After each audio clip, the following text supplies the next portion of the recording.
Morning, everybody. Well, we just heard protected areas in KwaZulu-Natal are under threat, and it's not just specific to KZN, but if you look at any papers, it's a global problem. Our protected area network covers only 9% of the province, so we're below targets.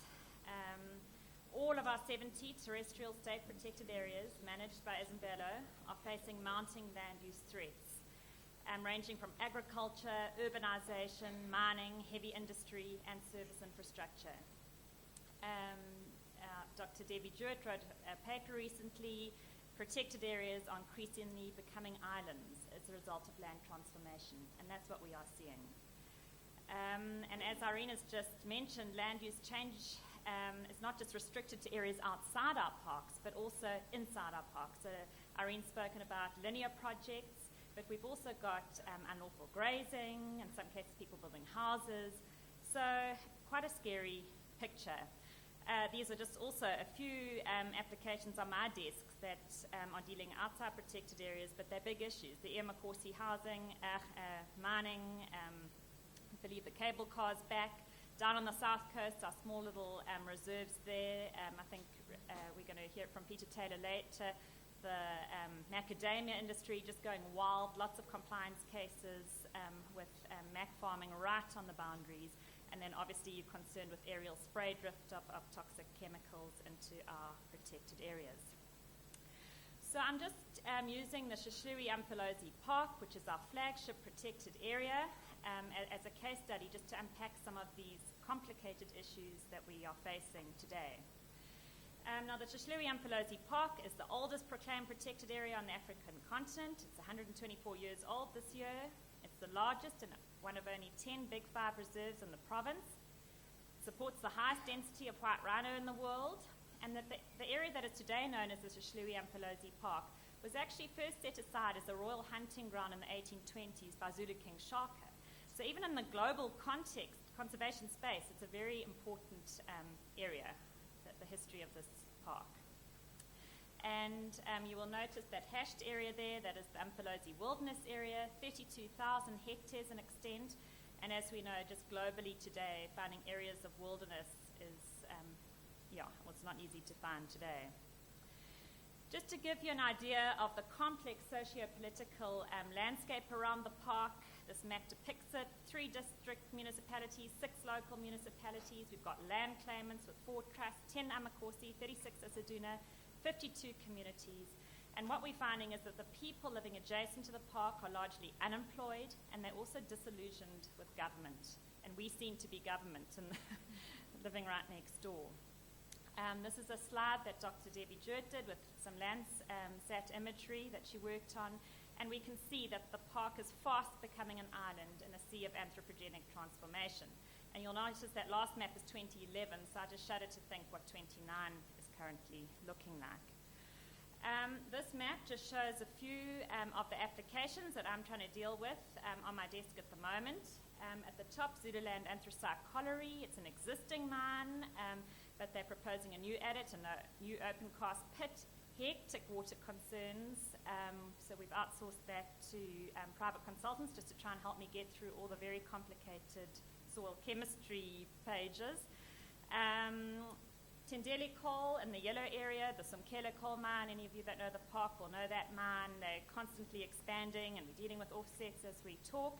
And then this red polygon down here, Fuleni mine.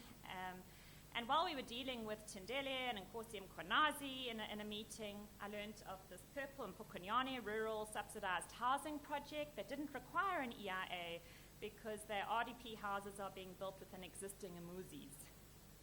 And then while I was dealing with the Mpukunyane, realized that to the north of the park around HLUHLUWE, we're dealing with a Melacheni rural housing project.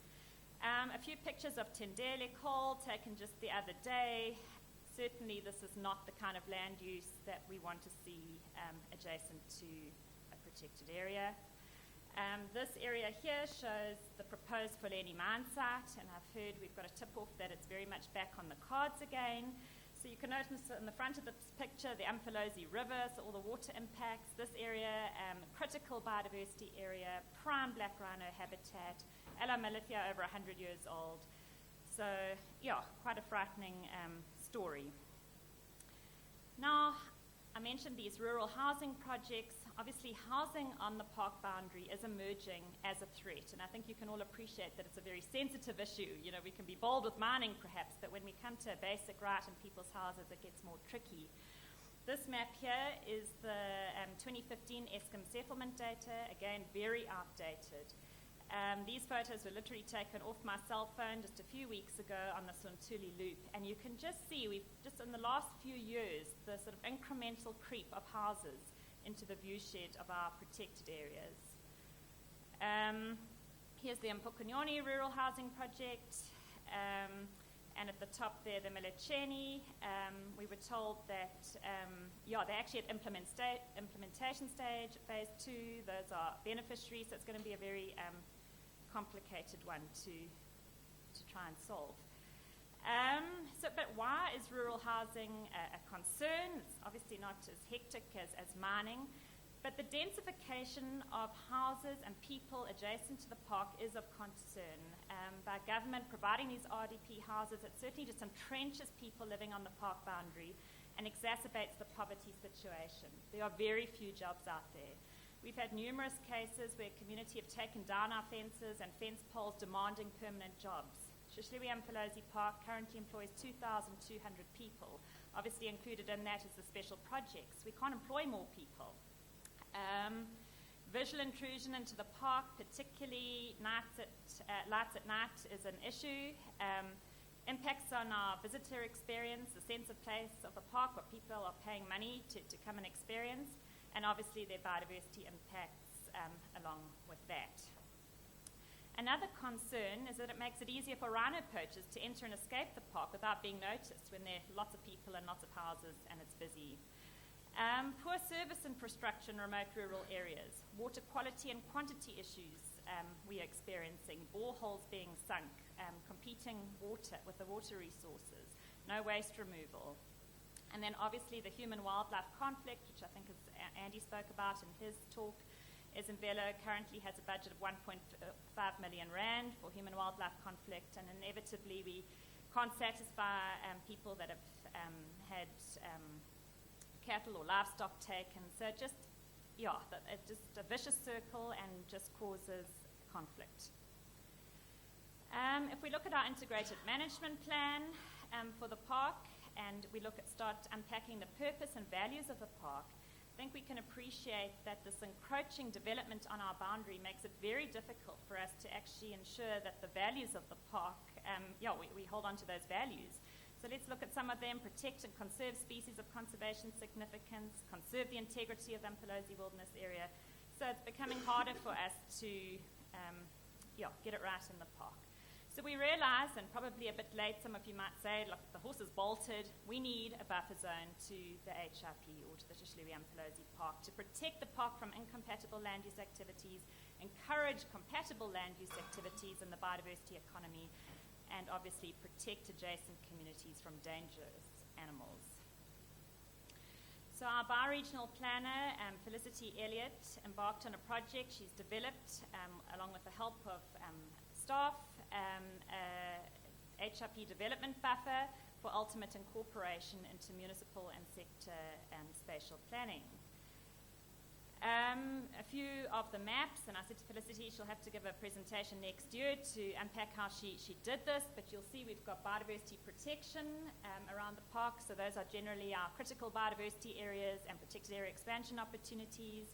Our tread lightly areas are important water areas where drainage and water rivers enter the park.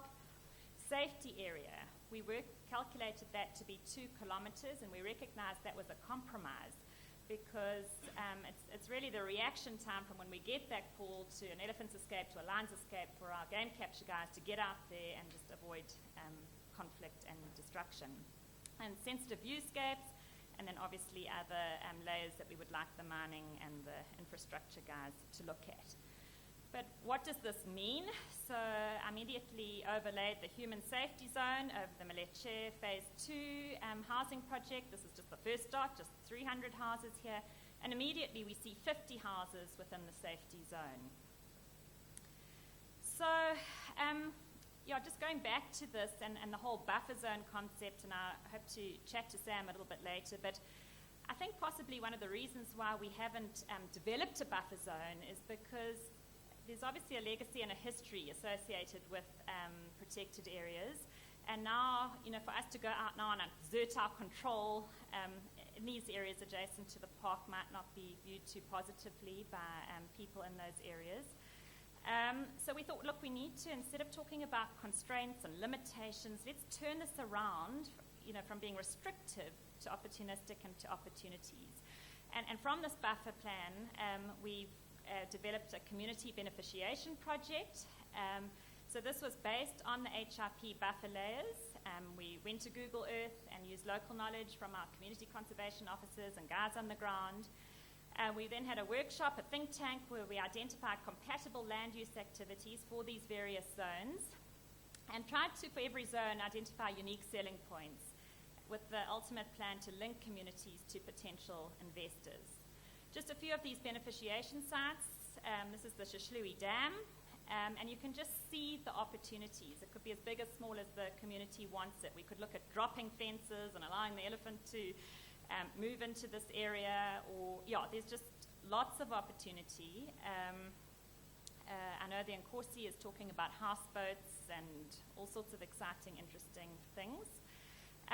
This site, the Siambeni site, this is where the proposed Poleni mine is, but this is where the Mpukunyani housing project is planned. I'm standing on a road, so just behind where this picture was taken. So you worry about foreclosing on opportunity. You just see this beautiful area, the confluence of the black and white IMFOLOZI, Sharkers hunting pits, stone's throw in the protected area, massive opportunity to get the biodiversity economy going in this area. So we've looked at possible beneficiation projects, and you can see our Rhino Ridge, some of our private partners, I'll stop in a sec, have also realized that poverty on the boundary is one of the biggest threats to our protected areas. So they've already got successful homestays going, so we're really partnering with our partners to try and learn and get these beneficiation projects going. So the take-home message, very briefly, the advance of landscape change onto protected boundaries is threatening the integrity of our protected areas. Despite not having a clean slate to work with, we actually have to start looking at applying retrospective buffers and trying to get some beneficiation happening around our parks. So I think I better stop there. Thank you.